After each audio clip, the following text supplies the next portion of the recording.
Kumusta mga ka-DC? Grabe, nagulat po ako sa mga nag-comment kung nasan sila sa iba't ibang bahagi ng mundo. Malayo-layo na rin palang nararating ng mga kwento ko. Kaya maraming salamat po sa inyo ha.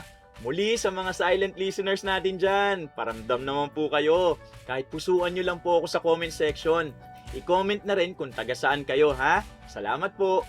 Muli, narito po ang inyong lingkod na si Kuya Louie para handugan kayo ng magagandang kwentong kulam at barang na may kasamang aral sa buhay. Tapusin nyo pa lang video natin ha, para marinig nyo mga shoutout at trivia na rin tungkol sa akin bilang professional voice actor at narrator nyo. Palambing naman po na paki-like, comment, share, subscribe sa channel natin. Malaking tulong po kasi yan para mapalago pa ito.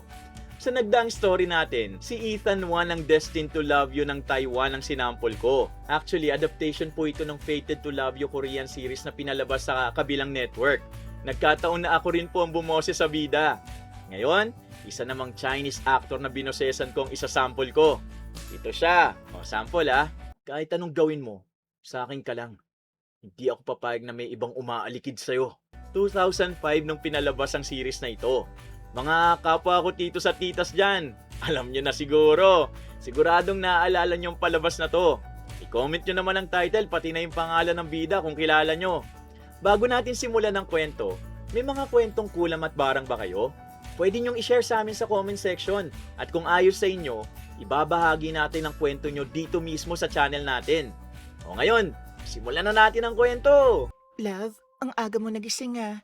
May gusto sana akong sabihin bago ka pumasok. Ano na naman yun? Bilisan mo lang dahil marami akong aasikasuhin sa opisina ngayong umaga. Pwede bang huwag ka munang pumasok ngayon?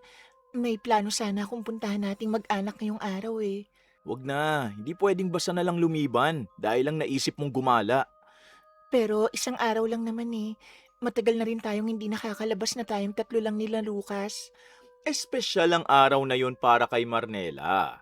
Habang mahimbing pang natutulog si Enzo, inihanda niya ang paboritong almusal nito. Naglinis ng kusina at mabilis na naligo upang maging maayos ang kanyang itsura. Hindi niya muna binati ang asawa dahil gusto niyang gawin yon sa gabi kapag natuloy ang plano niyang ilabas ito. Umaasa siyang kahit minsan, pagbibigyan siya ni Enzo. Marnela, kikita ba tayo kapag hindi ako pumasok? Ako lang ang nagtatrabaho para sa pamilya natin. Hindi naman ganun ang ibig kong sabihin. Akala ko lang pwede ka magpahinga kahit ngayong araw. Madali lang magsabi ng ganyan kapag nasa bahay ka lang buong maghapon at walang iniisip na trabaho. Hindi ko naman piniling manatili sa bahay eh. Ikaw ang nagsabing mas kailangan ako rito kasama ng anak natin. Tapos na ang usapang yan. Huwag mo nang ulit-ulitin dahil kailangan ko nang umalis. Parang unti-unting gumuho ang magandang umagang pinapangarap ni Marnela. Hindi niya inasahang ang simpleng pagyaya ay mauuwi sa panunumbat. Noon, si Enzo mismo ang paulit-ulit na humihiling na magbitiw siya sa trabaho upang tutukan ang kanilang pamilya. Ngayon, tila kasalanan pa niyang wala siyang sariling pinagkakakitaan. Pinili na lamang niyang manahimik upang hindi na lumaki ang kanilang pagtatalo. Nag-ingat ka na lang sa biyahe. Sana makauwi ka ng maaga mamaya. Depende sa trabaho. Huwag mo na akong hintayin kung gabihin man ako. Sige, maghahanda pa rin ako ng hapunan pag uwi mo. Bahala ka. Basta huwag mo akong tawagan ng paulit-ulit ha, habang nasa opisina ako. Ayokong maistorbo. Kinuha ni Enzo ang susi ng sasakyan at tuluyan ang umalis ng bahay nang hindi man lang nililingon ang asawa. Naiwang nakatayo si Marnela sa may pintuan habang pinagmamasdan ang sasakyang papalayo. Nang mawala yun sa kanyang paningin, saka lamang siya napabuntong hininga. Pilit niyang kinukumbinsi ang sariling baka pagod lamang si Enzo at hindi talaga nito intensyong saktan ang kanyang damdamin. Marnella! Oh, Jenny, ikaw pala. Halika, pasok ka. Pasensya na kung hindi kita agad napansin. Ayos lang, no? Bakit parang namumugto yata ang mga mata mo? May nangyari ba bago ako dumating? Naku, wala naman. Medyo nasaktan lang ako sa naging usapan namin ni Enzo kanina. Kilala kita. Hindi ka iiyak ng ganyan kung maliit na bagay lang ang nangyari. Tahimik na pinaupo ni Marnela ang kaibigan sa sala at pinagtimpla pa ito ng kape. Pilit pa niyang itinatago ang kanyang nararamdaman. Subalit hindi niya kayang magsinungaling sa taong matagal nang nakakakilala sa kanya.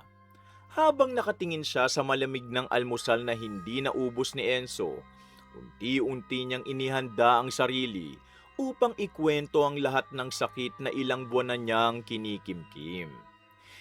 Hindi ko maintindihan si Enzo. Parang kahit anong gawin ko, Jenny, mali na lang palagi sa paningin niya. Ha? Kailan pa siya naging ganyan? Hindi naman siya ganyan nung huli tayo nagkita. Hindi ko alam kung kailan. Unti-unti lang naman kasi ang pagbabago niya. Akala ko noon pagod lang sa trabaho, pero parang lalo siyang lumalayo sa akin.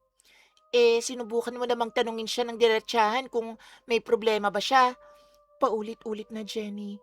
Lagi lang niyang sinasabing pagod siya at marami lang iniisip sa opisina. Tahimik na nakinig si Jenny habang unti-unting inilalabas ni Marnella ang lahat ng kinikimkim niyang sama ng loob. Halos wala na itong maitago dahil ilang buwan na rin niyang pinipilit maging matatag. Ngayon lamang siya nagkaroon ng pagkakataong magsalita sa isang taong hindi siya huhusgahan at tunay na nakakakilala sa kanilang mag-asawa. Hindi pa rin ako makapaniwala. Noon halos hindi ka maiwanan ni Enzo kahit sandali. Oo nga eh. Kahit may overtime ako dati, sinusundo pa niya ako sa opisina. Naalala mo nung na-promote ka bilang supervisor, siya pa ang pinakamasayang tao para sa'yo noon. Oo, pero siya rin ang nakiusap na tumigil na ako para tutukan ang pamilya namin. Kaya nga naguguluhan ako. Ang layo na ng Enzo na nakilala ko noon sa Enzo ngayon. Napangiti si Marnella. Ngunit agad ding napawi ang ngiti nang maalala ang mga panahong halos hindi sila mapaghiwalay. Noon, kahit wala pang okasyon, dinadalan siya ni Enzo ng bulaklak. Madalas din silang lumabas tuwing weekend at halos hindi mawala ang lambingan nilang dalawa. Dahil sa pagmamahal, hindi siya nagdalawang isip na talikuran ng sariling karir upang buuin ang pamilyang pareho nilang pinangarap. Sa totoo lang, hindi ko pinagsisisihan na iniwan ko ang trabaho ko. Talaga lang malaking pangarap mong marating ang posisyon na yun eh. Hindi ko pinagsisisihan dahil pamilya ang ipinalit ko ron. Pero paano kung ikaw na lang ang lumalaban para sa pagsasama niyo ni Enzo? Ayokong isipin yon. Naniniwala pa rin akong maibabalik pa ang dating kami. Marahang tumango si Jenny. Ayaw niyang sirain ang pag-asang pilit na kinakapitan ng kaibigan. Alam niyang mahal na mahal pa rin ni Marnella ang asawa at handa pa rin itong ipaglaban ang kanilang pagsasama. Kaya sa halip na dagdagan ang takot nito, pinili niyang palakasin ang loob ng kaibigan at hikayatin itong wag munang mawala ng pag-asa. Baka nga sobrang pagod lang siya nitong mga nakaraang buwan. Sana nga ganun lang. Yun din ang paulit-ulit kong ipinagdarasal, Jenny. Huwag kang susuko agad. Kilala ko si Enzo noon. Baka nga kailangan niyo lang makapag-usap ng maayos. Hey, gagawin ko ang lahat para maibalik ang dating Enzo. Kasi hindi ko alam kung hanggang kailan ko pakakayanin kung tuluyan ang nawala ang dating siya. Yun ang gusto ko marinig. Hindi pa uli ang lahat, Marnella. Pagkaalis ni Jenny, muling nabuhayan ng loob si Marnella. Pinili niyang wag hayaang manaig ang lungkot. Buong hapon niyang inayos ang bahay, nilinis ang bawat sulok, at inihanda ang mga lulutuin para sa pag-uwi ni Enzo. Nais niyang baging espesyal ang gabing yon dahil birthday ng asawa. Umaasa siyang kapag nakita ni Enzo ang lahat ng kanyang paghahanda, kahit papano, maaalala nito ang masasayang panahong magkasama silang nangangarap para sa kanilang pamilya. Lucas, anak, tapos ka na bang kumain? Mamaya maaga tayong matulog kapag nakauwi na si Papa mo. Opo, Mama. Uuwi po ba agad si Papa ngayong gabi? Sana. Birthday niya ngayon kaya gusto kong sabay-sabay tayong maghapunan bilang pamilya. Masaya siguro si Papa kapag nakita niya ang mga niluto mo, Mama. Sana nga, anak. Sana magustuhan niyang lahat ng inihanda natin para sa kanya. Sinimula ni Marnella ang huling paghahanda para sa gabing matagal niya nang inaabangan. Isa-isa niyang inilabas sa mga paboritong putahe ni Enzo at inayos ang hapagkainan. Pinunasan pa niyang muli ang mesa kahit malinis pa yun. Gusto niyang maging maayos ang lahat dahil umaasa siyang baka sa gabing yun, muling maging katulad ng dati ang kanilang pagsasama. Matagal ko nang hindi nasusuot ang damit na 'to. Sana mapansin pa rin ako ni Enzo. Hindi ako susuko. Pagkatapos ng hapunan, baka makapag-usap na rin kami ng maayos. Siguro kailangan ko lang ulit iparamdam kung gaano ko pa rin siya kamahal. Sana ngayong gabi, bumalik kahit konti ang dating lambing niya sa akin. Pagkatapos maligo, maingat niyang sinuot ang pinakamaganda niyang lingerie mula sa koleksyon na minsang gustong-gusto ni Enzo. Naglagay siya ng bahagyang pabango at inayos ang kanyang buhok sa paraang dati nitong pinupuri. Nang makita niya ang sarili sa salamin, napangiti siya. Hindi dahil kampante siyang mapapansin siya ng asawa, kundi dahil gusto niyang ipakitang hindi niya pinabayaan ang sarili kahit ilang taon na siyang full-time na may bahay. Mama, gabi na po. Hindi pa rin ba umuwi si Papa? Darating din yun, anak. Halika, mauna na muna tayong kumain at alam kong nagugutom ka na eh. Hindi po ba hintayin natin siya? Kumain ka na muna. Mamaya kapag dumating siya, sasabay ulit tayo sa kanya, okay? Sige po, Mama. Lumipas ang halos isang oras bago narinig ni Marnela ang tunog ng sasakyan ni Enzo sa labas. Agad siyang tumayo at inayos ang sarili bago mabilis na sinalubong ang asawa sa pintuan. Umaasa siyang mapapansin nito ang kanyang paghahanda. Ngunit dumaan lamang si Enzo sa kanyang harapan na para bang wala itong nakitang kakaiba. Pagod na pagod ang mukha nito at diretsyong pumasok sa loob ng bahay. Love, naghanda ako ng paborito mong hapunan. Halika, kain tayo. Kumain na ako sa labas kasama ng mga katrabaho. Pagod na pagod ako. Ha?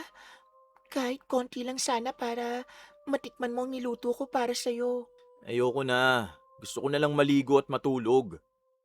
Ganun ba? Sige, ipaghahanda na lang kita ng malinis na damit. Pinagmasdan ni Marnela ang asawa habang dumidiretso ito sa banyo. Hindi man lang nito tinanong kung bakit espesyal ang pagkakahanda ng hapag o kung bakit tila mas nag-ayos siya kaysa karaniwan.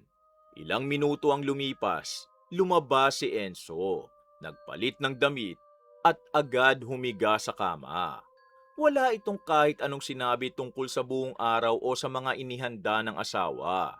Isa-isa namang pinatay ni Marnela ang mga ilaw sa bahay bago pumasok sa kanilang silid. Tulog ka na ba? Sana naging maayos ang buong araw mo. Happy birthday, Enzo. Walang naging tugon si Enzo.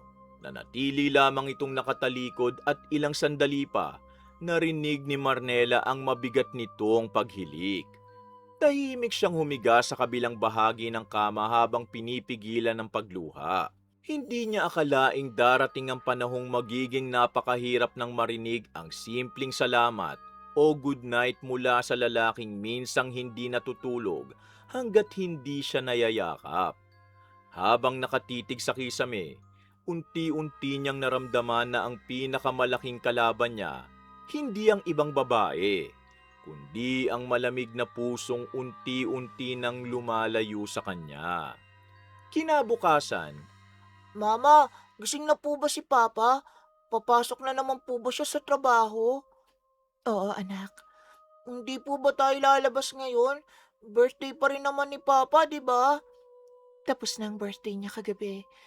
Baka sa ibang araw na lang tayo makabawi. Sige po, Mama. Sana sumama na si Papa sa atin sa susunod. maagang bumangon si Marnela kahit halos wala siyang tulog. Pinunasan niya ang namumugtong mga mata bago pumasok sa kusina. Tulad ng nakagawian, naghanda siya ng mainit na almusal at baon ni Enzo na para bang walang nangyari nung nakaraang gabi.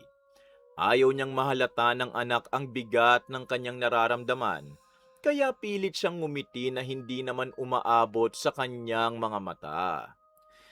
Nasa mesa na ba ang almusal? Malilate na ako kapag natagalan pa. Oo, mainit pa ang pagkain. Nilagyan ko rin ng baon ng bag mo. Papa, Kailan po tayo ulit lalabas? Matagal na po tayong hindi namamasyal ah. Tingnan natin. Marami akong trabaho nito mga susunod na araw eh. Kahit sa park lang po. Miss na kita makalaro eh. Tahimik na kumain si Enzo habang paminsan-minsang tumitingin sa oras. Hindi niya man lamang sinagot ng maayos ang anak at hindi rin ito napansin ang mga pagkaing espesyal na inihanda muli ni Marnela. Ilang minuto lamang ang lumipas, tumayo na ito upang kunin ang bag at susi ng sasakyan. Habang isinasara niya ang relo sa kanyang pulsuhan, muli niyang sinulyapan ang cellphone na ilang beses nang nag-vibrate simula pa kanina. Mag-ingat ka sa biyahe. Tawagan mo kami kung gagabihin ka ulit. Oo, kapag may oras. Bye, Papa. Love you po. Sige, mauna na ako. Lumabas si Enzo ng bahay nang hindi man lang nilingon ng mag-ina. Naiwan sina Marnela at Lucas sa pintuan habang pinagmamasdan ang sasakyang papalayo. Napansin ni Lucas ang lungkot sa mukha ng kanyang ina, kaya tahimik niya itong hinawakan sa kamay. Pinisil ni Marnela ang maliit na palad ng anak at pilit nang umiti.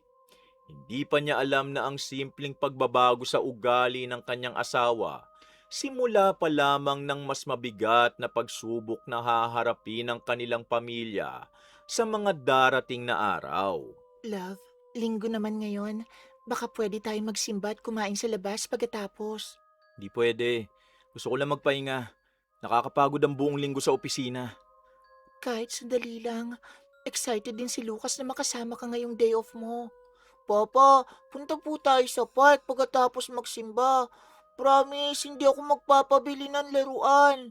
Sa ibang araw na lang. Marami pa akong aasikasuhin eh. Malungkot na yumuko si Lucas at ipinagpatuloy ang pagkain. Napatingin naman si Marnela sa anak bago muling binalingan ng asawa. Ilang linggo na rin silang hindi nakakapaglaan ng oras bilang pamilya. Kahit simpleng pagsisimba at pagkain sa labas, tila napakahirap ng hilingin kay Enzo. Pinili na lamang niyang huwag makipagtalo upang hindi masira ang umagang nagsisimula pa lang. Kahit tanghalian na lang sana. Naku nang bahala sa lahat. Sinabi ko nang hindi pwede. Huwag mo na akong pilitin. Sige, naiintindihan ko. Akala ko lang makakapagpahinga ka rin kahit kaunti. Papa, next Sunday na lang po. Tignan natin. Hindi pa man nauubos ni Enzo ang kanyang almusal, biglang nag-vibrate ang cellphone nito. Pagkabasa pa lamang ng mensahe, bigla itong napangiti. Mabilis nitong dinampot ang susi ng sasakyan at tumayo mula sa mesa. Hindi man lang nito ipinaliwanag kung saan pupunta o kung bakit tila biglang gumaan ang kanyang pakiramdam. May lakad ka ba? Akala ko magpapahinga ka ngayong araw. May kailangan lang akong puntahan. Ha? Matatagalan ka ba? Huwag mo na ako hintayin sa tanghalian. Hindi ko alam kung anong oras ako makakauwi. Sige, mag-iingat ka. Pinagmasdan ni Marnela ang pag-alis ng asawa. Hindi niya maiwasang mapansin na ilang minuto pa lamang ang nakalipas. Wala itong ganang lumabas kasama sila. Subalit ngayon, tila sabik na sabik itong umalis ng bahay. Gayunman, pinigilan niyang mag-isip ng kung ano-ano. Ayaw niyang sirain ang sarili sa mga hinalang wala naman siyang batayan. Maya-maya pa, muling napadaan si Jenny.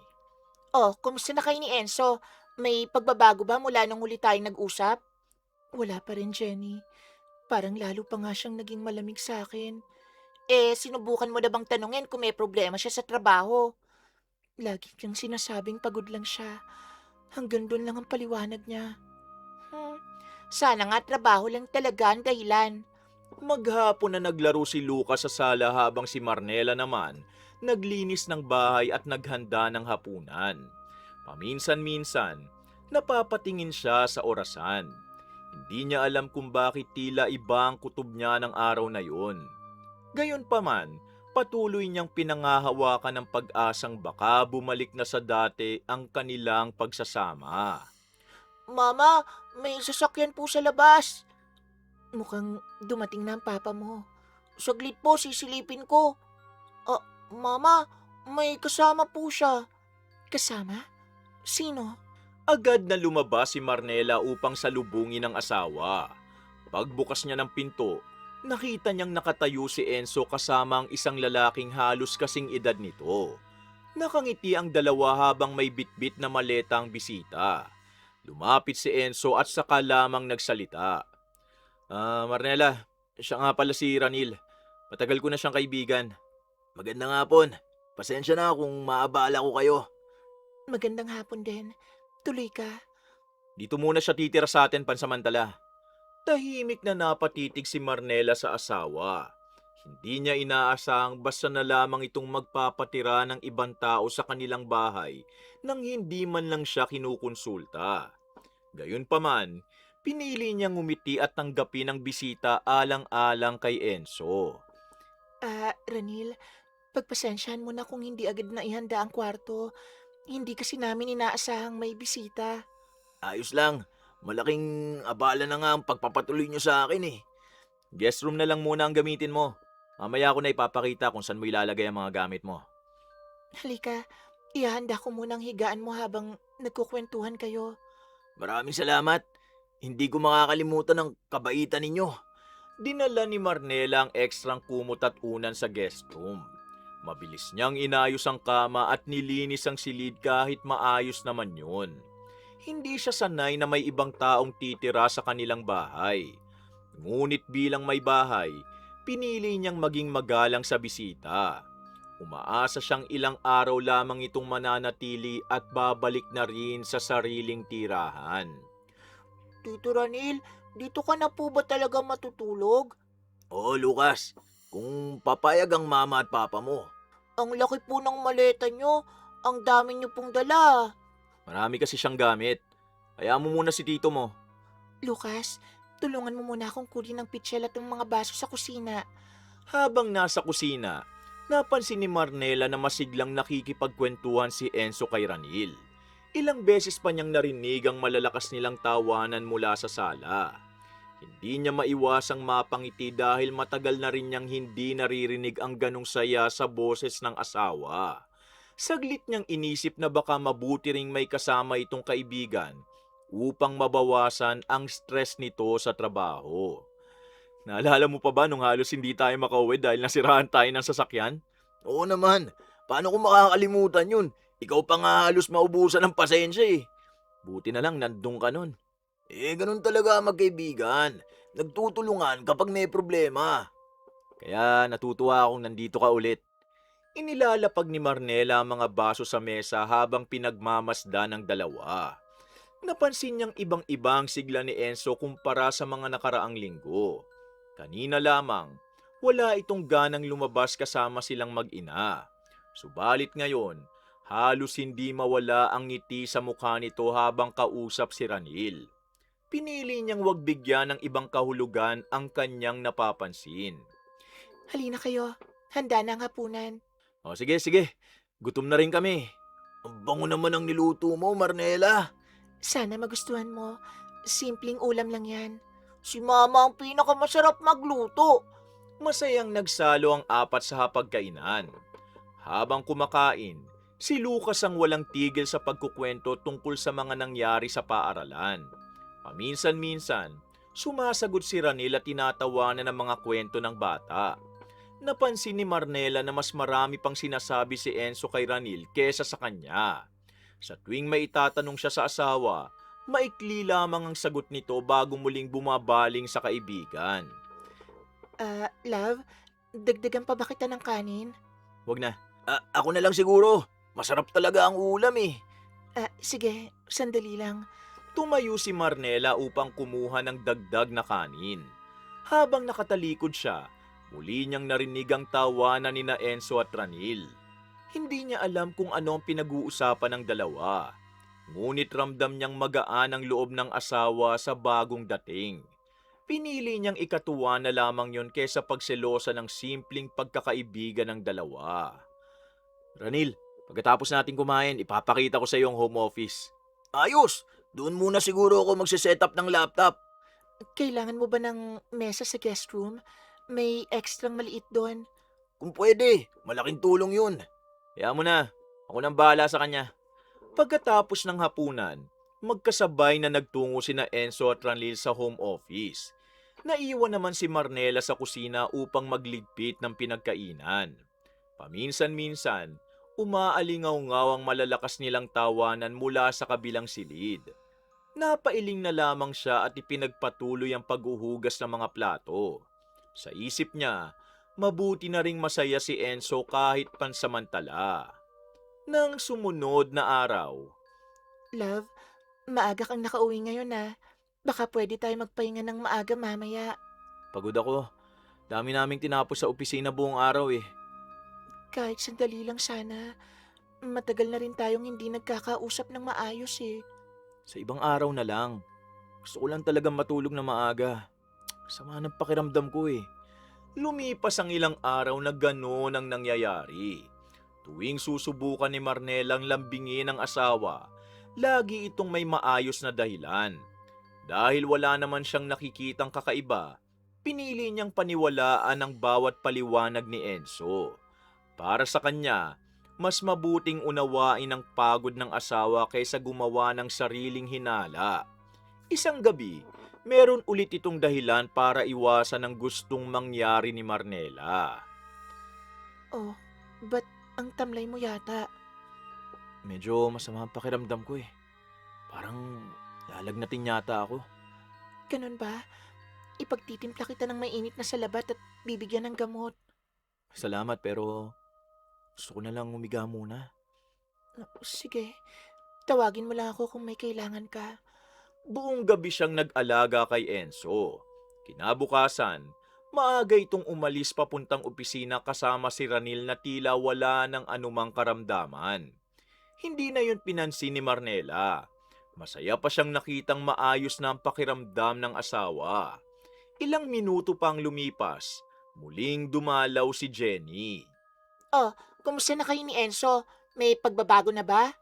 Wala pa rin Marami nga siyang dahilan para lang iwasan ako sa gabi. Naku, hindi kaya may iba ng dahilan? Huwag naman sana. Hindi ganong klase ng tao si Enzo. Sana nga tama ang iniisip mo, Marnela. Pero grabing pagod naman yata yan. Pati asawa at anak walang nagagawa para matanggal. Kadalasan kasi sa mga lalaki, makita lang ang anak at asawa, natatanggal na ang pagod nila. Nagkape ang magkaibigan habang naglalaro si Lucas sa sala. Hindi na ipinilit ni Jenny ang kanyang kutob. Kilala niya si Marnela. Alam niyang hanggat wala itong nakikitang malinaw na dahilan, ipagtatanggol nito ang asawa. Kinagabihan, Love, day off mo sa Sabado. Baka pwede naman tayong lumabas. hindi pwede. Maagang flight ko kinabukasan nun eh. May conference kami. Baka 2 araw pa nga akong wala. Ganun ba? Sige, ihahanda ko na lang ang mga kailangan mo. Pagkatapos ng usapang yon, si Marnela pa mismo ang nag-ayos ng mga damit ni Enzo. Plinansya niya ang mga polo, inihanda ang mga gamit nito at sinigurong wala itong makakalimutan. Hindi man siya makakasama, gusto pa rin niyang maging maayos ang biyahe ng asawa. Lumipas pa ang ilang araw. Love, miss na talaga kita. Pwede bang bigyan mo naman ako ng konting oras lang? Wala lang ako sa mood ngayon, Marnela. Intindihin mo naman. Ay, kahit mamaya pag uwi mo na lang. Oo na, sige na. Babawi ako mamayang gabi. Talaga? Sige, hihintayin kita. Muling nabuhayan ng loob si Marnela. Habang nasa opisina si Enzo, nilinis niya ang buong bahay. Naghanda ng masarap na hapunan at pinatulog ng maaga si Lucas. Pagsapit ng gabi, nagsindi siya ng ilang scented candle sa kanilang silid at nagpatugtog ng mahinang instrumental music. Pagkatapos, naligo siya at isinuot ang isa sa mga paboritong lingerie na dati gustong-gusto ni Enzo. Mauna na ako maligo, Marnela. Sira kasi ang shower sa kabila eh. Ganun ba? Sige lang. Pagkalabas ni Ranil sa banyo, siya naman ang naligo. Hindi niya napansing dumating na pala si Enzo habang nasa loob siya. Nang matapos siyang magbihis at lumabas ng silid, nakita niyang patay na ang ilaw maliban sa lampshade sa tabi ng kama. Mahimbing nang natutulog ang asawa. Love, gising ka pa ba? Sabi mo babawi ka ngayong gabi, di ba? Ay, tinulugan mo na naman ako. Pinatay niya na ang mga kandilang siya mismo nagsindi at iniligpit na ang mga pagkaing hindi man lang nagalaw. Pagkatapos, humiga siya sa kabilang gilid ng kama. Hindi na siya umiyak. Pumikit na lamang siya habang umaasang darating din ang araw na muli siyang hahawakan ng asawa gaya ng dati. Isang hapon, habang nag-uusap sila ni Jenny, Marnela, pwede ko bang hiramin sandali ang charger mo? Lobat na kasi ang phone ko eh. Sige lang, nasa sala lang yata. Tingnan mo sa ibabaw ng cabinet. Sandali, parang may naiwan ditong cellphone, no? Ha? Kay Ranlil yata yan. Kanina pa niya hinahanap ang charger niya eh. habang kinukuha ni Jenny ang charger, muling umilaw ang cellphone ni Ranil dahil sa notification. Hindi sinasadya ngunit nasilayan niya ang wallpaper nito. Sandali siyang natigilan bago muling tumingin. Hindi niya matiyak kung tama ba ang kanyang nakita. Ngunit para sa kanya, tila sobrang magkadikit sina Enzo at Ranil sa litrato. Mabilis niyang ibinalik ang cellphone sa dating pwesto bago pa may makakita. Marnela, napansin mo na ba ang wallpaper ng cellphone ni Ranil? Hindi naman. Bakit? Parang magkayakap sila ni Enzo sa picture. Nako, hindi naman siguro magkayakap. Baka magkatabi lang sila. Magkaibigan naman ang dalawa eh. Ewan ko iba lang talaga ang dating sa akin eh. Napailing si Marnela at bahagyang natawa. Hindi niya magawang seryosohin ang sinabi ng kaibigan. Sa isip niya, imposible ang iniisip ni Jenny. Paanong magyayakapan parehong lalaki ang dalawa? Saka kilalang kilala niya si Enzo mula pa nung magkasintahan sila. Mula noon hindi siya nakaramdam ng anumang kakaiba rito. Masyado ka lang sigurong malikot mag-isip, Jenny. Oo na. Sana nga mali ako. Kilala ko ang asawa ko. Hindi niya magagawa ang iniisip mo. Hindi naman kita pinipilit maniwala. Pero mag-obserba ka lang Dapat aware ka sa paligid mo. Hindi na muling nagsalita si Jenny. Ayaw niyang makadagdag sa iniisip ng kaibigan. Gayunman, bago siya umalis, hindi nawala sa isip niya ang larawang nakita sa cellphone ni Ranil. Samantala, ipinagpatuloy naman ni Marnela ang pag-aayos ng bahay habang paulit-ulit na ibinabasura sa isip ang sinabi ng kaibigan. Para sa kanya, walang dapat ikabahala. Magkaibigan lamang sina Enzo at Ranil, at yun lamang ang katotohanang gusto niyang paniwalaan sa mga sandaling yun. Nang sumunod na gabi, Love, buksan mo nga sandali ang pinto ng banyo. Naiwan mo kasi ang tuwalya mo eh. Iaabot ko lang. Huwag na, si Ranil na ang bahala dyan. Ha?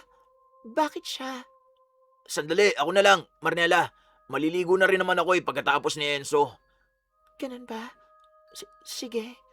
Hindi na nagsalita si Marnela at ipinagpatuloy ang paghahanda ng almusal.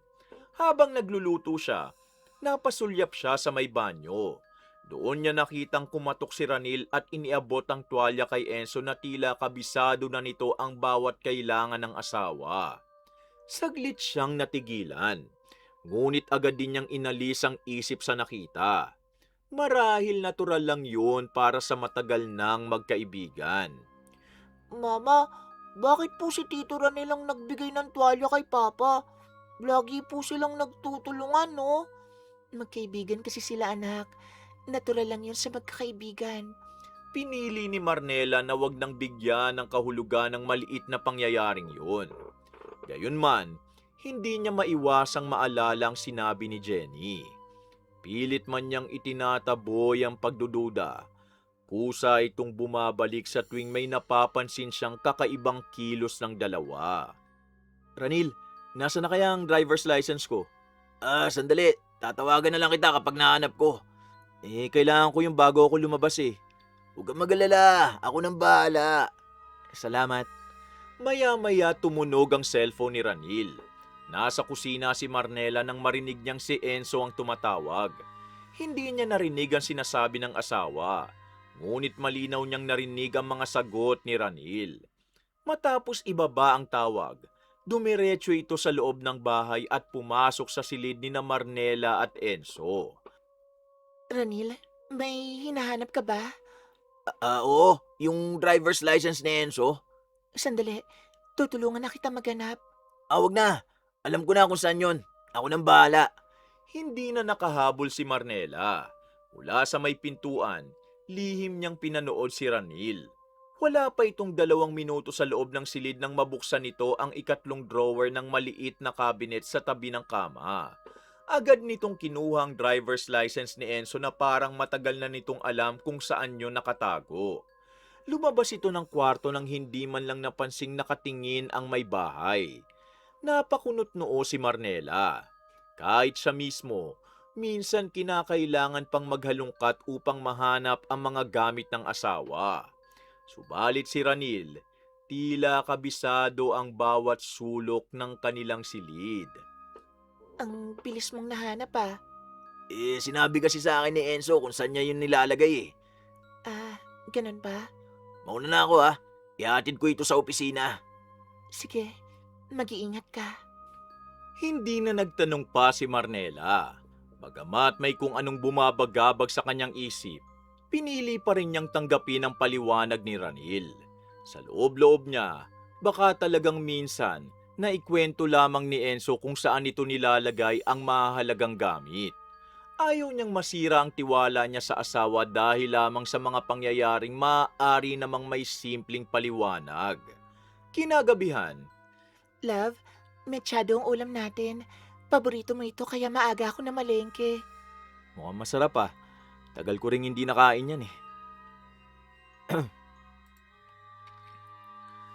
Tagal ko ring hindi nakakain yan. Sandali Enzo, wag mong sabawan ng sarsa ang kanin mo. Bakit naman? May patis yata medyado eh. Baka umatake na naman ang allergy mo. Ha? Paano mo nalaman na allergic si Enzo sa patis? Natigilan ng tatlo. Napatingin si Enzo kay Ranil na tila nagulat din sa sarili nitong nasabi. Ilang segundo ring walang nagsalita habang nakatingin si Marnela sa bisita. Hindi niya maalalang nabanggit niya kailanman kay Ranil ang tungkol sa allergy ng asawa. Naalala ko lang. Nung kasing nagiinuman kami ng mga tropa, inatake siya. Doon niya sinabi sa amin na bawal siya sa patis. Oo nga, nabanggit ko nga yata yun noon. Ganun ba? Kaya pala alam mo. Mabuti nang sigurado kaysa mapahamak pa siya. Sige, yung pritong manok na lang ang iulam mo, love. Hindi na ipinagpatuloy ni Marnela ang usapan.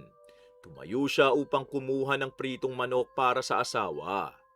Habang nakatalikod, hindi niya maiwasang maalala ang sinabi ni Jenny.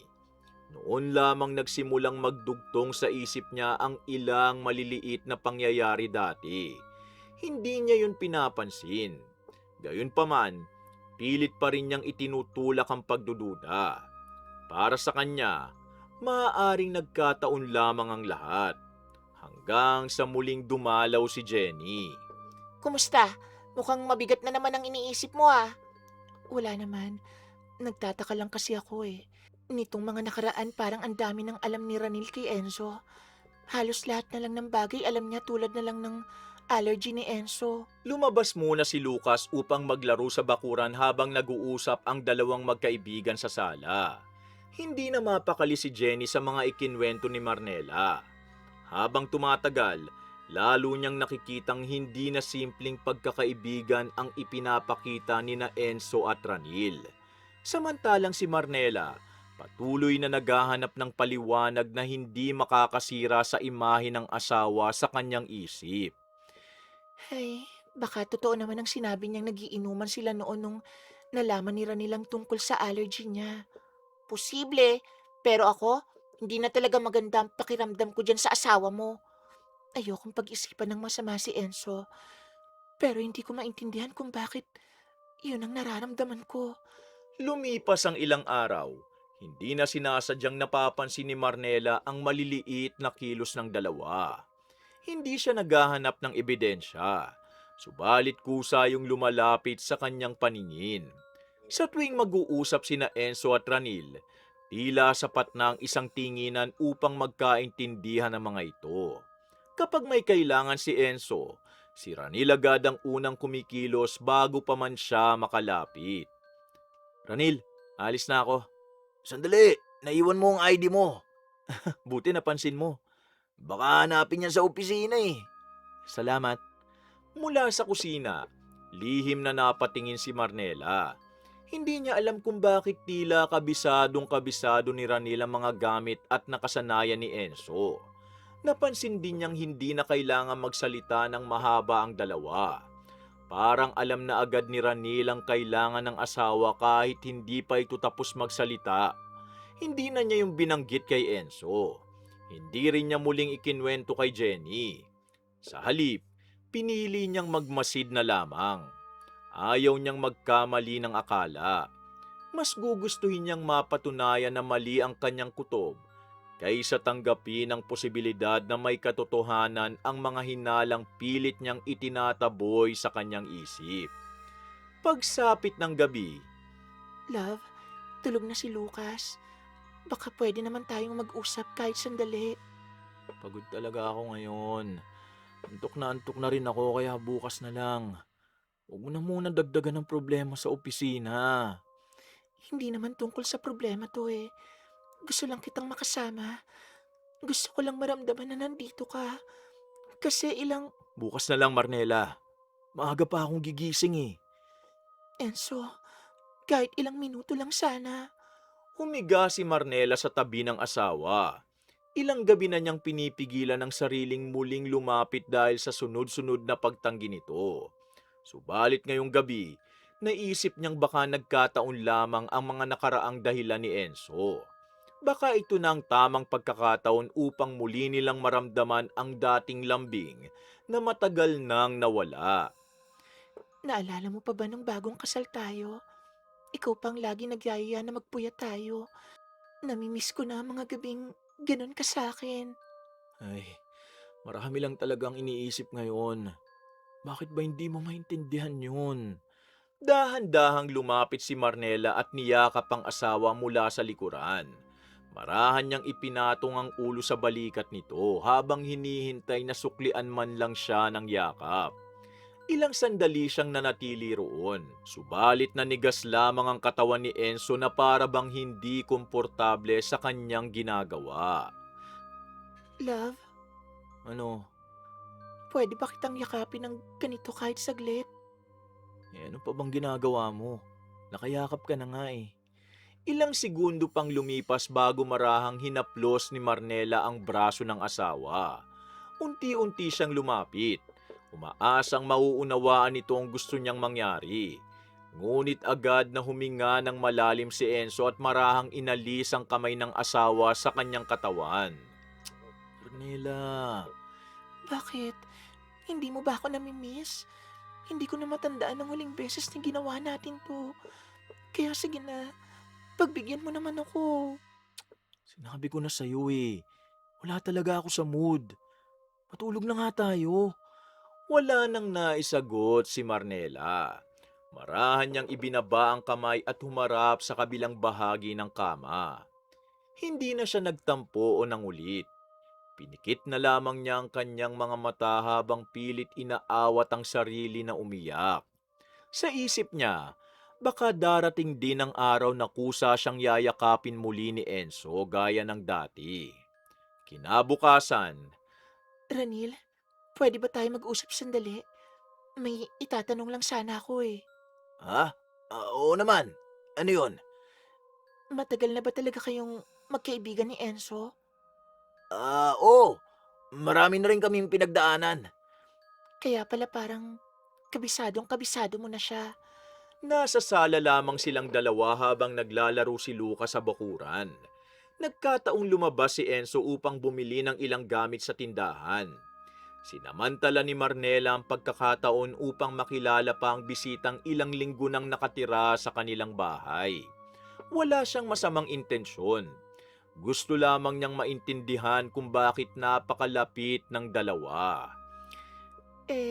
Saan nga pala kayo unang nagkakilala?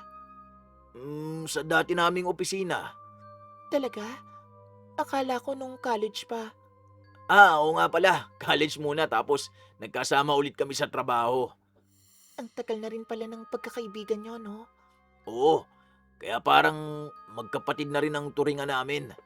Napansin ni Marnela ang bahagyang pag-aalinlangan ni Ranil bago ito sumagot. Hindi niya yun pinansin at ipinagpatuloy lamang ang pag-uusap. Sa isip niya, baka nalito lang ito sa pagsagot dahil matagal na nga naman ang panahon na tinutukoy niya. Madalas ba kayong nagkikita noon? Hindi masyado, minsan lang. Pero sabi ni Enzo, ilang taon kayong hindi nagkita. Oo. Yun nga ang ibig ko sabihin. Kaya pala masaya siyang dumating ka rito. Oo nga eh. Namiss lang siguro niya ang isang matalik na kaibigan. Maya-maya, bumukas ang gate at dumating na si Enzo na may dalang supot ng pinamili. Agad na tumayo si Ranil upang salubungin ito at kunin ang mga bitbit. Nagpasalamat naman si Enzo na tila sanay na sanay ng inaasikaso ng kaibigan. Kanina pa ba kayo nagkukwentuhan? Hindi naman. Tinanong lang niya kung paano tayo nagkakilala. Ngumiti si Marnela. Ngunit hindi nawala sa isip niya ang magkaibang sagot na narinig mula kay Ranil. Maliit lamang yun at maaaring simpleng pagkalito. Kaya pinili niyang wag na muna itong bigyan ng malalim na kahulugan. Ngunit isang gabi, Love, saan ka? nagising si Marnela dahil sa pagnanais na umihi.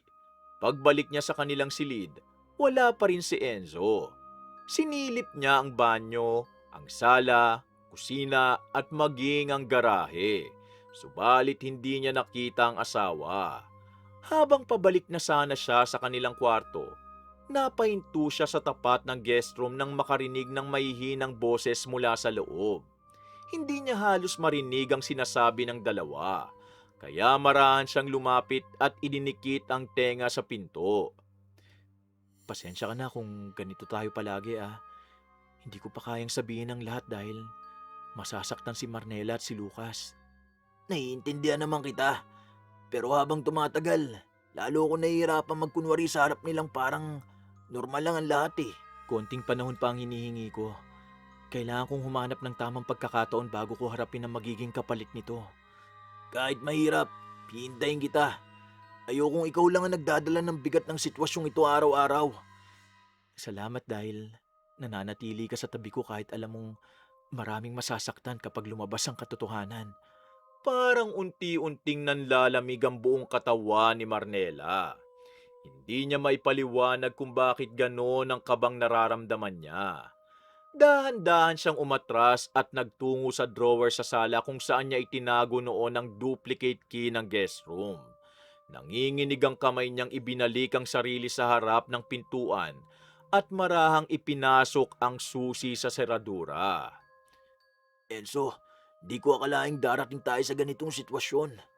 Ako rin, kung may pagsisisihan man ako, yun ay ang pananakit ko sa babaeng minsan naging buong mundo ko. Pero anong magagawa ko? Hindi pa uli ang lahat para sabihin mo ang totoo. Pero alam kong natatakot ka ring mawala ang anak mo eh. Oo, araw-araw ako natatakot. Pero sa tuwing kasama kita, nakakalimutan kong may mundong naghihintay sa labas ng kwartong ito. Ay, pangako, ano man ang mangyari pagkatapos nito, hindi kita iiwan hanggat kaya kitang samahan. Huminga ng malalim si Marnela bago marahang pinihit ang susi. Bumukas ang kandado. Dahan-dahan niyang itinulak ang pinto at tuluyang bumungad sa kanya sina Enzo at Ranil na magkayakap sa ibabaw ng kama at kapwa walang saplot. Enzo, Marnela? ano ito? Sabihin mong hindi ito totoo. Sabihin mong may paliwanag sa nakikita ko dahil hindi ko na alam ang iisipin ko. Napapraning lang ba ako? Marnela, makinig ka muna. Alam kong mali ang nakita mo pero hayaan mo muna ako magsalita bago ka magdesisyon. Pasensya ka na, Marnela. Hindi namin ginustong malaman mo ang lahat sa ganitong paraan. Huwag kang humingi ng tawad sa akin. Ang asawa kong gusto kong marinig dahil siyang nangakong hindi niya ako sasaktan. Pero bakit ngayon? Bakit ang sakit? Alam kong galit ka at may karapatan ka. Pero pakiusap, huwag kang basta umalis nang hindi mo na ako pinapakinggan. Nanginginig ang buong katawan ni Marnela habang nakatitig sa dalawa. Hindi niya maalis ang mga matang ilang segundo nang nakapako sa asawa at sa lalaking itinuring pa niyang panauhin sa sarili nilang bahay. Ramdam niyang unti-unting bumibigat ang kanyang dibdib habang pilit niyang inuunawa ang eksenang nasa harapan niya. Kaya pala lagi mo akong tinatanggihan. Ito pala ang dahilan kung bakit wala ka ng oras para sa akin. Hindi ko alam kung paano ko ipapaliwanag ang nangyari sa atin. Kaya pakiusap. Ilang buwan ako nagtanong sa sarili ko kung anong kulang sa akin. Kaya hayaan mo muna akong ilabas ang lahat ng nararamdaman ko. Karapatan ko yon bilang asawa mo. Humugot siya ng malalim na hininga. Isa-isang bumalik sa kanyang alaala ang bawat gabing pilit niyang iniligtas ang kanilang pagsasama. Lahat ng pagtanggi ni Enzo parang muling tumusok sa kanyang dibdib. Nung birthday mo, naganda ako ng hapunan. Nagsuot pa ako ng paborito mong damit at buong gabing naghintay sa'yo. Pero hindi mo man lang ako tiningnan. Natulog ka habang hawak ko pa ang pag-asang yayakapin mo ko kahit isang beses. Marnela, hindi na napigilan ni Marnela ang pag-agos ng kanyang mga luha. Hindi siya sumisigaw, ngunit bawat salitang lumalabas sa kanyang bibig, puno ng sakit na matagal niyang kinimkim. Habang nagsasalita siya, nanatiling nakayuko si Enzo. Ilang beses akong lumapit sa'yo bilang asawa mo. Ilang beses kitang niyakap kahit paulit-ulit mo kong inilalayo. Alam kong nasaktan kita. Sinabi mong pagod ka. Sinabi mong may conference ka. Sinabi mong may sakit ka. Sinabi mong wala ka sa mood. Lahat na lang idinailan mo para lang iwasan ako. Lahat pala lang yun. Kasinungalingan lang para makasama mo siya. Hindi na nakapagsalita si Ranil. Bumaling lamang siya kay Enzo na tila hinihintay kung magsasalita ba ito o mananatiling tahimik. Samantala, si Marnela patuloy na inilalabas ang lahat ng matagal na niyang kinikimkim. Naalala mo ba ang gabing nagsindi ako ng kandila sa kwarto natin? Pinatulog ko ng maaga si Lucas para makapag-usap naman tayo. Naligo pa ako. Isinuot ko ang paborito mong lingerie. Akala ko babawi kagaya ng ipinangako mo. Pero paglabas ko ng banyo, mahimbing ka lang natutulog. Ngayon alam ko na kung bakit wala ka lang pakialam sa akin. Humakbang si Enzo na tila lalapit kay Marnela. Ngunit agad itong umurong ng isang hakbang. Ayaw na niyang maramdaman ang paglapit ng lalaking ilang sandali lamang ang nakalipas. Nakita niyang yakap ang ibang tao. At ang mas nakakasuklam pa, sa lalaki rin. Pakiusap, huwag kang matakot sa akin. Hindi ako natatakot sa'yo. Nasusuklam ako sa ginawa mo. Nandidiri ako sa'yo, Enzo. Hayaan mong ipaliwanag ko muna ang lahat. Ano pa bang ipapaliwanag mo? Kitang-kita ko ang ginawa ninyo. Kaya wala ka nang dapat ipaliwanag. Dahil hindi ako tanga. Nakahawak si Marnela sa dibdib habang pilit pinipigilan ang kanyang pag-iyak. Ilang sandali siyang tumingin kay Ranil bago muling ibinaling ang tingin kay Enzo. Halos hindi na niya makilala ang lalaking minsang ipinaglaban niya sa pamilya at pinili niyang makasama habang buhay. Ngayon, gusto ko pa rin marinig mula mismo sa'yo. Isang tanong lang ang sasagutin mo, Enzo. Wala kang iiwasan at wala kang itatago. Ano ba talaga kayo ni Ranil? Hindi ko na alam kung paano ko sisimulan dahil alam kong ano mang sabihin ko, masasaktan ka pa rin. Hindi yan ang sagot sa tanong ko. Huwag mo na akong paikutin dahil ubos na ang pasensya ko. Enzo, sabihin mo na ang totoo. Mas lalo lang siya masasaktan kung patatagalin pa natin to. Sige, sasabihin ko ang lahat. Ilang sandaling walang nagsalita sa kanila. Tanging ang mabibigat nilang paghinga ang maririnig sa loob ng silid. Hindi na napigilan ni Marnela ang muling pagpatak ng luha habang hinihintay ang salitang matagal na niyang kinatatakutan ngunit ayaw pa ring marinig. Hindi ko sinasadyang mangyari to. Sa umpisa, akala ko lilipas lang ang nararamdaman ko. Anong nararamdaman? Tigilan mo na ang malalabong salita at sabihin mo ng diretsaan ang gusto mong iparating. Sinubukan kong labanan yon. Sinubukan kong kalimutan at ilayo ang sarili ko. Pero hindi ko nagawa. Kaya akong inilayo mo. Akong tinanggihan mo habang siyang pinapalapit mo sa buhay mo. Oo. At alam kong wala akong maidadahilan doon. Hindi na napigilan ni Marnela ang mapait na pagtawa. Hindi yun pagtawa na masaya kundi pagtawa na puno ng pagkadismaya sa sarili.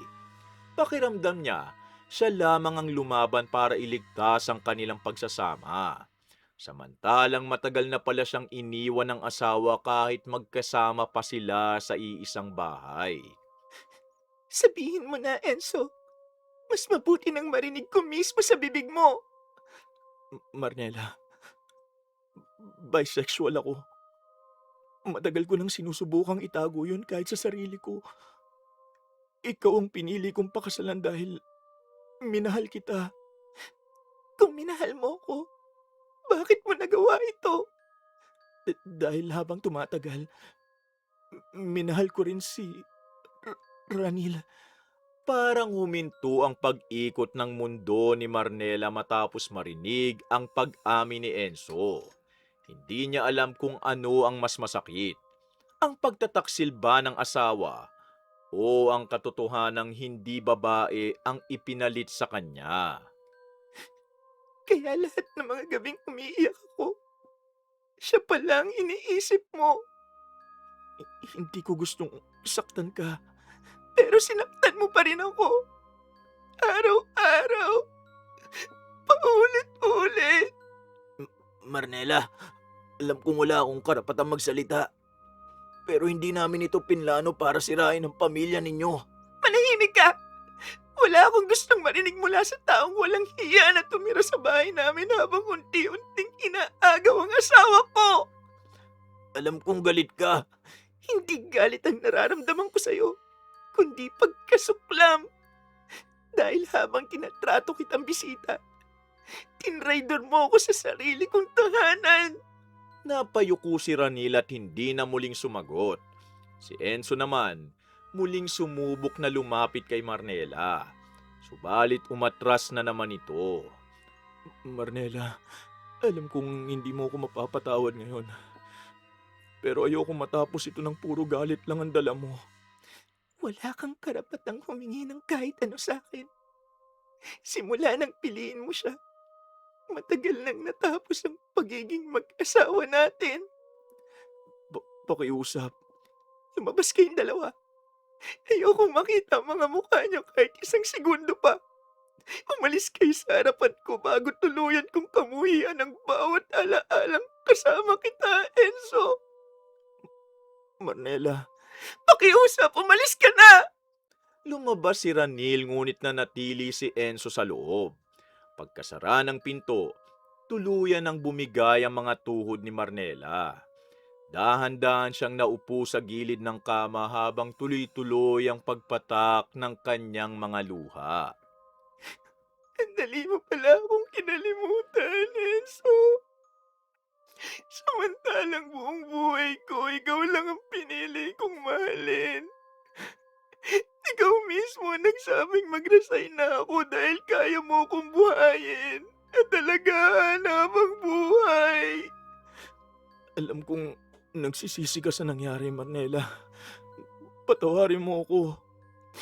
Hindi Hindi ko pinagsisisihan ang desisyong yun dahil naniwala akong habang buhay tayong magkasama. Hindi ko akalaing darating ang araw na sa sarili nating bahay ko mararamdamang wala na pala akong asawa. Ano na lang ang ipapaliwanag ko kay Lucas kapag hinanap ka niya?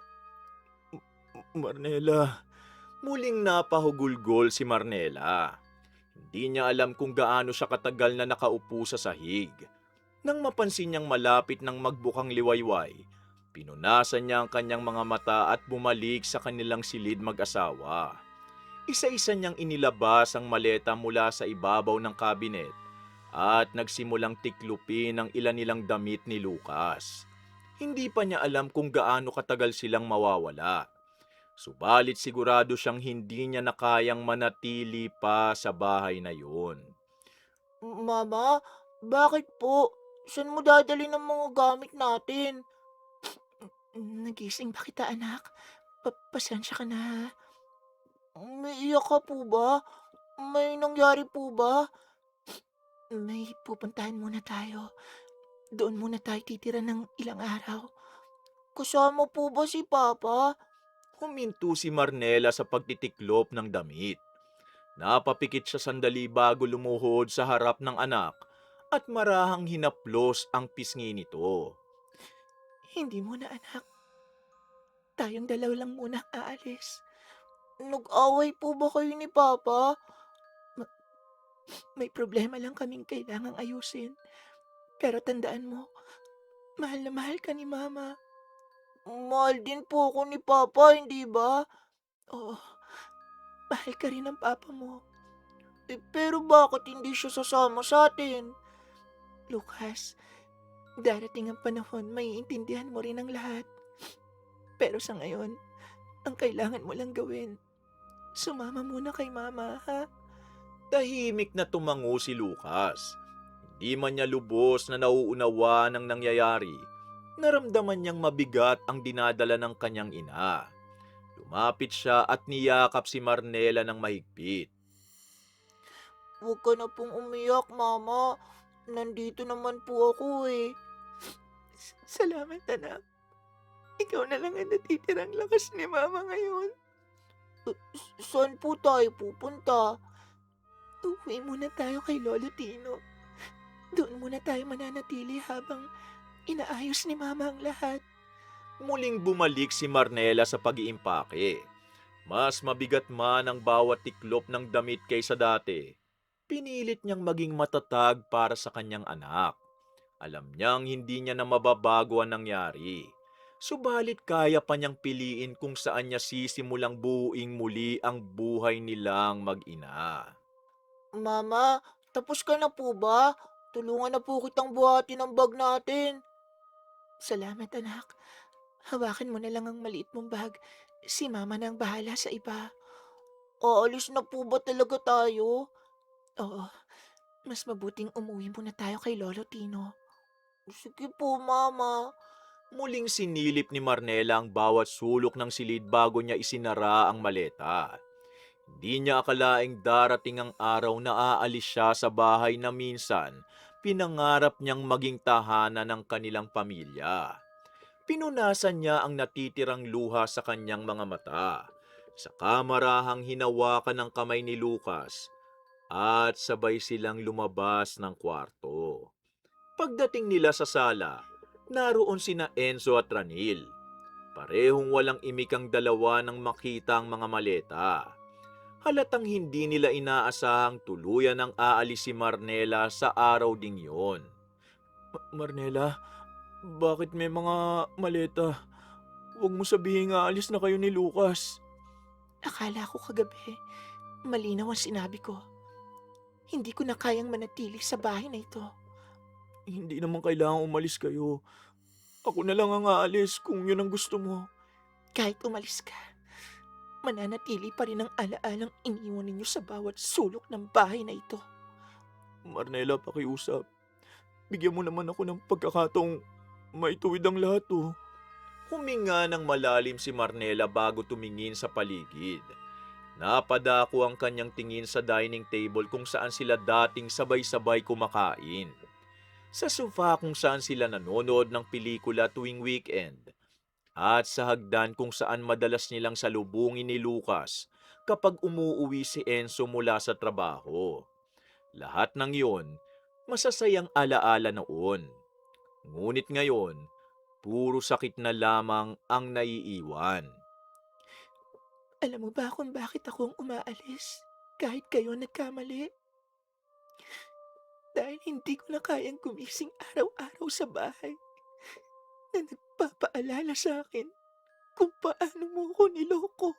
Marnela, Bawat sila dito, may alaala natin. Ngayon, bawat alaala, may kasunod ng sakit. hindi na muling nagsalita si Enzo. Kitang-kita ni Marnela ang pagsisisi sa mukha nito. Ngunit huli na ang lahat. May mga pagkakamaling hindi na kayang burahin ng paghingi ng tawad. Marnela, alam kong wala na akong karapatan magsalita. Pero patawarin mo ako sa pagsira sa pamilya nyo. Sana dumating ang araw na mapatawad mo ko. Hindi ko alam kung darating pa ang araw na yon. Hindi ko hinihinging tanggapin mo ko. Gusto ko lang malaman mong nagsisisi ako. Kung nagsisisi ka, sana noon mo pa naisip yon bago mo tinanggap ang tiwala ko bilang panauhin sa bahay na to. Napayuko si Ranil. Hindi na niya kayang salubungin ang tingin ni Marnela. Alam niyang anumang sabihin niya, hindi na mababawi ang sakit na naidulot nila. Papa, Anak, hindi ka po ba talaga sasama sa amin? Kailan po kayo susunod? hindi ko pa alam. Pero tandaan mo, mahal na mahal ka ni Papa. Mahal din po kita, Papa.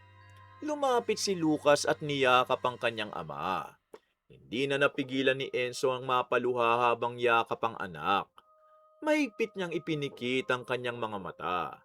Batid na ang pinakamalaking pagkakamali sa kanyang buhay, hindi lamang ang pagtataksil kay Marnela, kundi ang unti-unti ring pagkawasak ng sariling pamilya. Patawarin mo ko, anak. Magpakabait ka dun, ha? Magpapakabait po ako habang wala kayo. Lucas, anak, kailangan na nating umalis. Marahang kumalas si Lucas sa yakap ng ama at muling lumapit sa kanyang ina.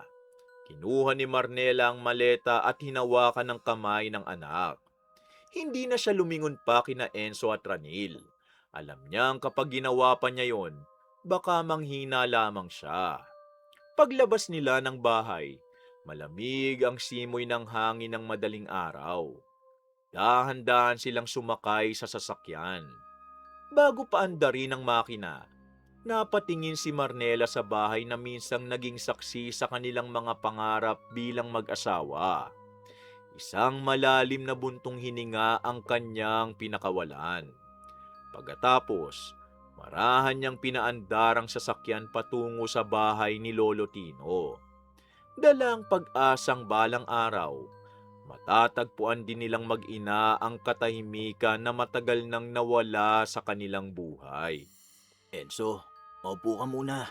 Kanina ka pa nakatayo sa may bintana. Hindi na sila babalik kaya wala ka nang hihintayin. Alam ko, hindi ko lang inakalang ganun pala kasakit kapag tuluyan na silang nawala. Di mo rin naman ginusto na masaktan si Marnela eh. Nangyari lang ang lahat sa paraang wala nang makakapigil. Kahit anong sabihin ko, ako pa rin ang dahilan kung bakit umalis ang mag-ina ko. Huwag mong akuin ang lahat. Pareho tayo may pagkakamali rito. Nanatiling nakatanaw si Enzo sa bintana. Ilang oras pa lamang ang lumipas mula nang umalis sina Marnela at Lucas. Ngunit pakiramdam niya, napakalungkot na ng bahay. Wala na ang maliliit na yabag ni Lucas sa sala. Wala na ring boses ni Marnela na laging nagtatanong kung nakakain na ba siya. Ngayon lamang niya napansing napakalaki pala ng katahimikan kapag nawala ang sariling pamilya. Kanina pa ako nakatitig sa gate. Parang umaasa pa rin akong bigla silang babalik. Normal lang yan. Mahal mo pa rin naman ang anak mo. Hindi lang si Lucas ang mahal ko. Nasasaktan din ako para kay Marnela. Alam kong mabuti siyang tao. Hindi niya deserve ang ginawa ko. Naglakad si Enzo patungo sa dining table. Napahinto siya nang makitang isang maliit na baso na ginagamit ni Lucas. Katabi nito ang paboritong plato ni Marnela na hindi pa naitatabi. Marahan niyang hinawakan ng sandala ng upuan bago napaupo. Dito kami sabay-sabay kumakain tuwing gabi. Kung gusto mo, ako na lang ang magliligpit ng mesa. Wag na. Hayaan mo na. Hayaan mo lang muna. Ayokong lalo kang malungkot habang nakikita mo ang mga gamit nila eh. Kahit iligpit mo yan, hindi naman mabubura ang ginawa ko. Napabuntong hininga si Ranil. Hindi na niya pinilit pang kausapin si Enzo. Naupo na lamang siya sa tapat nito habang pinagmamasdan ng lalaking ilang araw niya nang nakikitang unti-unting nawawala ng sigla. Makalipas ang halos 1 oras, may tumunog na doorbell. Mukhang dumating na siya. Ha? May iniintay ka ba? Oo, sinabihan ko na magbakasyon muna rito. Ano? Bakit hindi mo sinabi sa akin? Biglaan lang din kasi ang pagpunta niya eh. Agad na nagtungo si Ranil sa pintuan. Pagkabukas nito, bumungad ang isang dalagang may mahabang buhok at simpleng pananamit. May dala itong maliit na bag at nakangiti habang nakatingin sa kapatid. Kuya, pasensya na kung ngayon lang ako nakapunta. Medyo naging abala nitong mga nakaraang araw eh. Ayos lang, halika. Siya na ba si Kuya Enzo? Oo, siya ang lagi kong kinikwento sa'yo. Magandang hapon po. Lumapit si Odessa kay Enzo at magalang na inabot ang kanyang kamay. Bahagya namang ngumiti si Enzo bilang paggalang, kahit halatang wala pa rin ito sa tamang kondisyon. Ako po si Odessa, nakababatang kapatid ni Kuya Ranil. Maraming salamat po sa kabutihan niyo sa kuya ko. Wala yon. Malaking tulong din naman siya sa akin itong mga nakaraang buwan. Hindi lahat ng tao handang tumulong kahit hindi ka dugo. Kaya nagpapasalamat po talaga ako. Wala yon. Sabi ko sa'yo eh, mabait si Enzo. Pumasok si Odessa sa loob ng bahay at tumulong agad sa pag-aayos ng mesa. Paminsan-minsan, sinusubukan niyang pasayahin ang usapan. Ngunit nananatiling matamlay si Enzo. Napapansin niyang kahit nakatingin ito sa kanila, tila wala roon ang isip nito. Kuya Enzo, gusto ko sanang magluto ng hapunan. Ano po ba ang paborito ninyo? Kahit ano na lang, wala rin naman akong ganang kumain. Kahit kaunti lang po ang kainin nyo, kailangan nyong alagaan ang sarili nyo. Tama siya. Simula kanina halos tubig lang ang iniinom mo eh.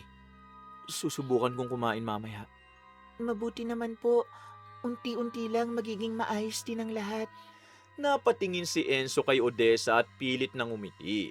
Hindi niya alam kung darating pa ba ang araw na magiging maayos muli ang kanyang buhay. Sa sandaling yun, ang tanging alam niya, iniwan na siya ng sariling pamilya. At ang katahimikan ng bahay, tila mas naging mabigat kaysa sa anumang salitang maaari niyang marinig. Nang mga sumunod na araw, Kuya Enzo, ubusin nyo na muna ang sabaw. Kahit paano makakabawi ng kaunti ang katawan nyo. salamat. Ngayon lang ulit ako nakakain ng maayos mula nang umalis si na Marnela. Kita mo? Sinabi ko na sa'yo kailangan mong piliting kumain kahit wala kang gana. Huwag din kayo masyadong magpuyat. Halata sa mukha nyo na hindi kayo nakapagpahinga eh. Susubukan ko. Sana makatulog na rin ako na maayos mamayang gabi. Matapos kumain, umupo si Enzo sa sofa at ipinikit sandali ang kanyang mga mata. Pakiramdam niya, mabigat ang buong katawan. Ngunit inisip niyang normal lamang yun dahil sa sunod-sunod na problemang pinagdaanan niya. Habang nagliligpit naman si Ranil at Odessa ng mga pinagkainan, bigla siyang napahawak sa bandang batok. Aray? Oh, bakit? Ano nangyari? Ewan ko, bigla na lang kumirot ang bato ko eh. Baka naninigas lang ang kalamnan nyo. Ah, kanina pa kasi kayo hindi halos gumagalaw. Magpahinga ka na muna. Ako nang bahala sa bahay ngayong gabi. Tumayo si Enzo at marahang minasay ang likod ng kanyang leeg. Ilang beses niyang iniikot ang balikat upang mawala ang pananakit. Subalit may kung anong kirot na hindi niya maipaliwanag. Hindi niya yun pinansin at dumiretso na lamang sa kanyang silid. Kinabukasan, pagkagising niya, muli niyang hinawakan ng masakit na bahagi ng kanyang batok. Napakunot noo siya nang maramdaman ng maliit na umbok na wala naman doon nung mga nakaraang araw. Ranil, pwede bang lumapit ka sandali? Bakit? May problema ba? Pakiramdam ko may bukol sa bato ko eh. Pakitingnan nga. Sandali. Oo nga no. Maliit lang naman pero parang namamaga. Nako, baka kulani lang yan. Minsan kusang nawawala kapag nakapagpahinga na ang katawan. Sana nga. Ayoko na munang dagdagan pa ang mga iniisip ko eh. Iobserbahan muna natin. Kapag lumaki o lalong sumakit, saka tayo magpatingin sa doktor. Tumango si Enzo. Bagaman hindi pa rin siya mapalagay, habang nakatingin siya sa salamin at marahang hinihipo ang maliit na bukol sa kanyang batok. Lumipas ang ilang araw ngunit sa halip na gumaling, lalo pang lumaki ang bukol sa batok ni Enzo. Halos hindi na siya makatulog sa tindi ng kirot kaya napatingin sila sa ilang doktor. Sumailalim siya sa iba't ibang pagsusuri. Subalit walang makita ang mga ito na malinaw na dahilan ng pamamaga. May mga binigay na gamot upang maibsan ang sakit. Subalit wala ni isa man ang nagdulot ng pagbabago. Sa bawat pag-uwi nila, mas lalo lamang lumalala ang kondisyon ni Enzo. Hindi ko na kaya, Ranil. Parang may kumakalkal sa bato ko araw-araw eh. Kahit gamot wala nang epekto. Kumalma ka muna. Baka kailangan lang nating humanap na ibang espesyalista. Kuya, ilang ospital na rin ang napuntahan natin. Nakakapagtaka talagang wala silang makita. Kahit ako hindi ko na maintindihan eh. Parang may nangyayari sa katawan ko na hindi kayang ipaliwanag. Huwag kang mawala ng pag-asa. May paraan pa siguro para malaman natin ang totoong dahilan. Mabigat ang bawat araw na lumilipas para kay Enzo.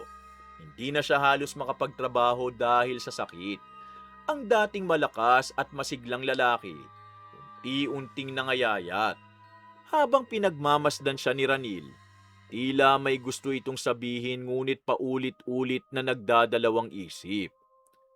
Kanina ka pa parang may iniisip ah. Sabihin mo na kung ano yon. Natatakot lang akong baka magalit ka sa sasabihin ko eh. Mas gusto kong marinig kaysa wala tayong ginagawa. Kuya, sigurado ka bang dapat mo yang sabihin? Huminga ng malalim si Ranil bago tumingin kay Enzo. Halatang pag-aalinlangan sa kanyang mukha na para bang nahihirapan siyang ilabas ang nasa isip. Enzo, naniniwala ka ba sa kulam? Ha? Hindi. Hindi ako lumaki na naniniwala sa mga ganun. Ako rin dati. Pero may mga bagay kasing hindi kayang ipaliwanag ng doktor. Kuya, baka nagkataon lang ang lahat. Sana nga, nagkakamali ako. Natahimik si Enzo. Hindi niya alam kung tatawanan ba niya ang sinabi ni Ranil o pag-iisipan yon. Ngunit habang inaalala niya ang sinabi ng mga doktor na wala silang makitang dahilan ng kanyang karamdaman, unti-unting nagsimulang mabuo ang pagdududa sa kanyang isip. Kung hindi sakit, anong gusto mong ipahiwatig? Ayokong magbintang ng walang ebidensya ah. Pero baka may taong galit na galit sa'yo at gustong gumanti. Napahawak si Enzo sa batok nang muling kumirot ang bukol. Pakiramdam niya, lalo itong bumigat habang umiikot sa isip ang sinabi ni Ranil. Sino namang gagawa nito sa akin? Isipin mo, sino ba ang may pinakamalaking dahilan para magalit sa'yo? Muling bumalik sa isip ni Enzo ang gabing umalis si Marnela kasama si Lucas. Ang mga luha nito, ang galit sa boses, at ang sakit na nakita niya sa mga mata ng asawa. Isa-isa yung sumagi sa kanyang alaala. Hindi kaya si Marnela? Kuya, mabigat ang paratang na yan. Alam ko, pero siya lang ang naiisip kong may dahilan para gumanti. Hindi ko alam. Hindi ko maisip na magagawa yun ni Marnela. Sana nga mali ako. Kilala ko rin siyang mabait pero Enzo, hindi natin alam kung anong kayang gawin ng isang taong nasaktan ng sobra. Iniisip ko lang kasi ang lahat ng posibleng dahilan. Wala namang makita ang mga doktor sa sakit mo, di ba?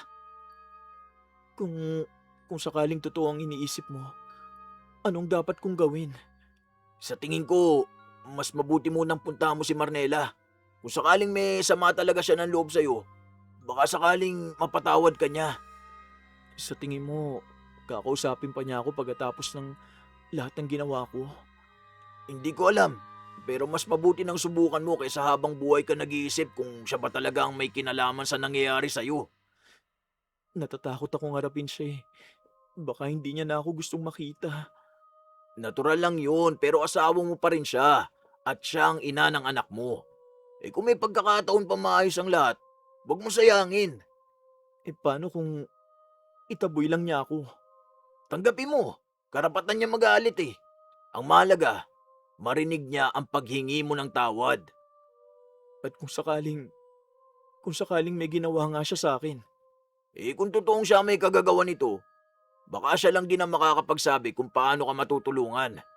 Pero sana mali talaga ang hinala ko. hindi ko na alam kung ano pang paniniwalaan ko. Makinig ka sa akin, Enzo. Pumunta ka roon hindi para magbintang. Pumunta ka para humingi ng tawad at humarap sa kanya ng maayos.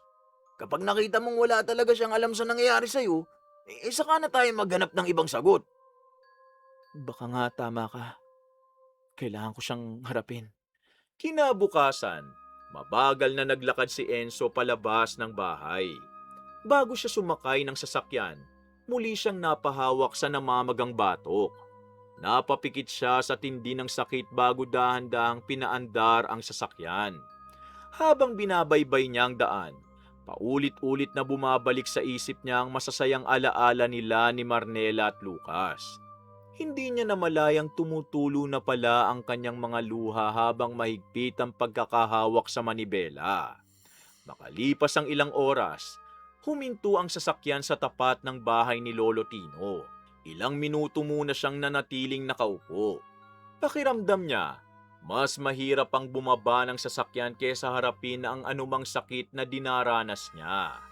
Sa huli, naglakas loob siyang lumapit sa pintuan at marahang kumatok.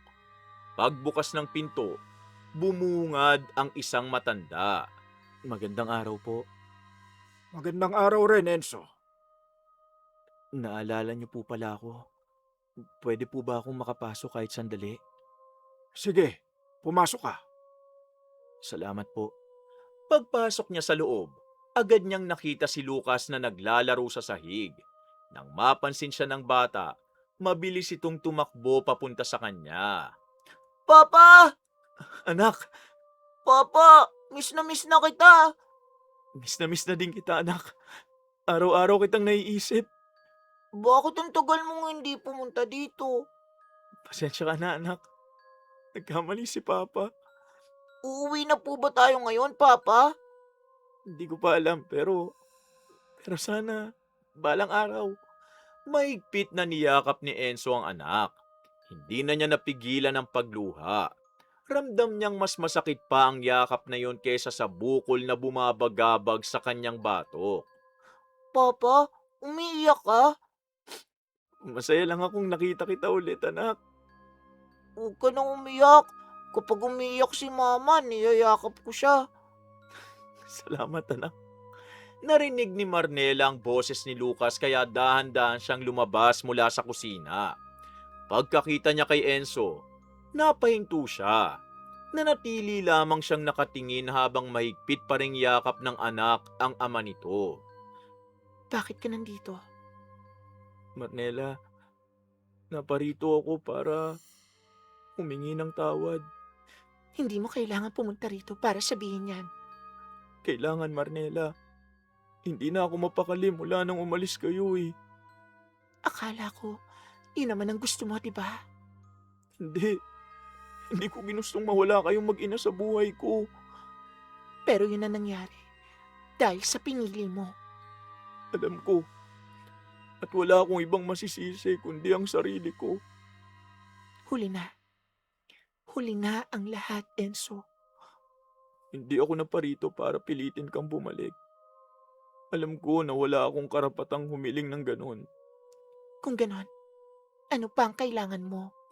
Marahang hinawakan ni Enzo ang kanyang batok. Napangiwi siya sa muling pagsakit nito. Hindi yun nakaligtas sa paningin ni Marnela. Anong nangyari sa batok mo? Hindi ko rin alam eh. Nagsimula lang ito bilang maliit na bukol. Ngayon halos hindi na ako makatulog sa sakit. Nagpatingin ka na ba sa doktor? Ilang doktor na ang tumingin sa akin. Lahat sila iisang sinasabi. Wala silang makita kung ano talaga ang dahilan. Kaya ba yan ang ipinunta mo rito? May gusto sana ako itanong. Pero nahihiya po akong sabihin. Pagkatapos ng lahat ng ginawa mo, ano pa ba ang gusto mong itanong sa akin? Huminga ng malalim si Enzo. Tumingin muna siya kay Lucas bago ibinalik ang tingin kay Marnela.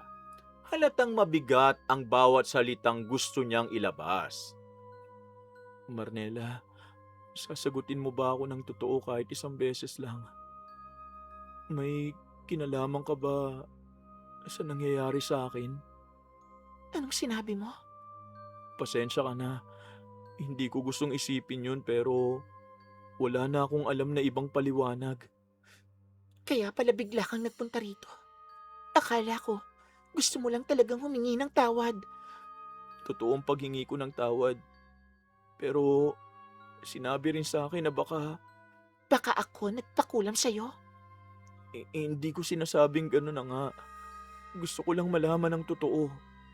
Enzo, pagkatapos ng lahat ng ginawa mo sa akin, yan pa talaga ang una mong naisip. Hindi ko na alam ang paniniwalaan ko eh. Napabuntong hininga si Marnela. Hindi siya nagalit. Mas nangibabaw ang pagkadismaya sa kanyang mukha. Samantalang si Lolo Tino, tahimik lamang na nakatingin kay Enzo na tila matagal na nitong hinihintay ang tanong na yon. Enzo, tumingin ka nga sa akin. Kilala mo ba talaga ang babaeng pinakasalan mo? Ang apo ko. Po? Opo naman, Lo. Kung ganon, bakit mas mabilis kang naniwala sa hinala kaysa sa ugali ng asawa mo? Nasaktan mo siya, pero hindi siyang taong kagamit ng masama para gumanti. Hindi ganyan ang pagpapalaki ko sa apo ko. Galit ako sa ginawa mo, Enzo. Sobrang galit. Pero hindi ko kailanman hiniling na may masamang mangyari sa'yo. Ama ka pa rin ng anak ko. Kung hindi ikaw, sino? Sagutin mo muna ako. Sino ang unang nagtanim sa isip mong si Marnela ang may kagagawa ng lahat? Si Ranil. At sino ang kasama niya nitong mga nakaraang araw? Si Odessa. Ang kapatid niya. Kilala mo ba talaga ang dalawang taong yun? Unti-unting nanlaki ang mga mata ni Enzo. Biglang bumalik sa isip niya ang sunod-sunod na pangyayari.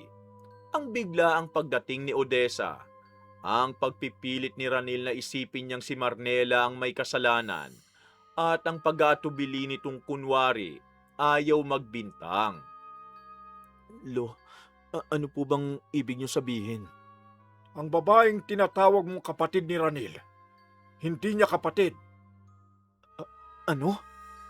Teka, anong ibig sabihin nun, Lolo?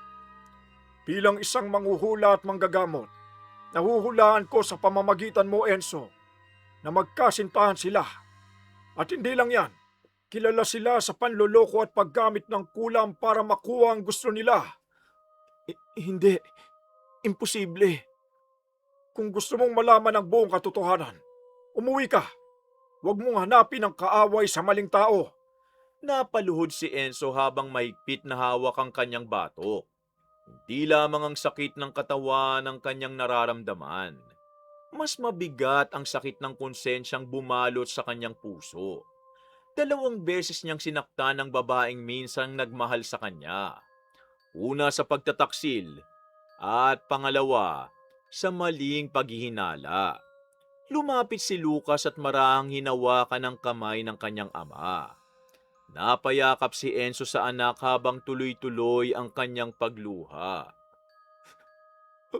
Patawarin mo ko, anak. At patawarin mo rin ako, Marnela. Hindi sumagot si Marnela. Tahimik lamang siyang tumingin kay Enzo.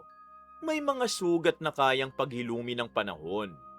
Ngunit may mga pagkakamaling habang buhay ng mag-iiwan ng bakas.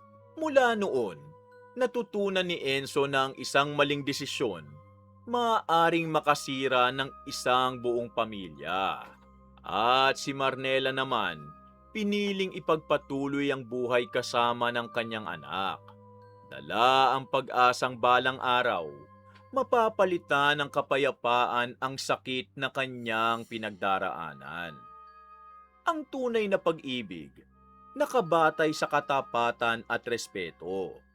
Kapag pinili ang panlilinlang at pagtataksil, hindi lamang puso ang nasasaktan, pati ang pamilya at tiwala tuluyang nasisira. At bago maniwala sa mga paratang, siguraduhin na ang katotohanan ang pinanghahawakan, hindi ang hinala. Wakas. Ayan isang magandang kwento na naman ang natapos natin mga ka-DC. Sana may napulot po kayong aral dito. Huwag niyong kalimutang mag-like, comment, share at subscribe para masuportahan niyo ang channel natin. At bilang ganti, para mas exciting, i-comment niyo po kung sino yung karakter ko na paborito niyo sa mga binosesan ko. Eto sila sa mga anime. Sa mga K-drama at Tagalized films naman, i-search nyo na lang ang pangalan ko para makapili kayo sa kanila. Lilinawin ko lang mga ka-DC, yung sample na pinaririnig ko sa inyo sa bawat character, yun mismo ang boses na ginamit ko nung pinalabas sila sa Tagalized version sa TV. Huwag nyo rin kalimutang i-comment kung ano masasabi niyo sa kwento natin ngayon Pag napili ko ang comment mo, isa-shoutout kita sa next story natin. Shoutout na ulit tayo! Shoutout kina Maria Oros ng Australia na first commenter natin, proud probinsyana girl na tubong Masbate at nasa Batangas na ngayon, Richelle Ann ng Rizal, Sereka Shea, happy birthday din po sa best friend yung si Mariveles Perales ng Cebu, Janet Alo ng Agusan del Norte, Lynn Hasegawa, Jomalyn Ferrer ng Pangasinan, Melita Macaso ng San Isidro, Nueva Ecija, Marieta Yoto ng Quezon City, Donna Yan ng Carmona, Cavite, Noemi Garcia Pabuna ng Hong Kong, Purificacion Fernandez Dulay ng Riyadh, Saudi Arabia, Alexa at Arkin Aragones, Edna at Priel Bigtas at sa Bigtas family ng Singapore, Jolie Nicole Kabungkal ng Dasmariñas, Cavite, Ata ng Mandaluyong City, Jeneca Kabangal ng Antique, Digis 5310 ng Malolos, Bulacan, Jessica Marie Ramos ng Pangasinan, Angelina Lusterio ng Oman, Elizabeth Hardinil ng Kawaguchi, Japan,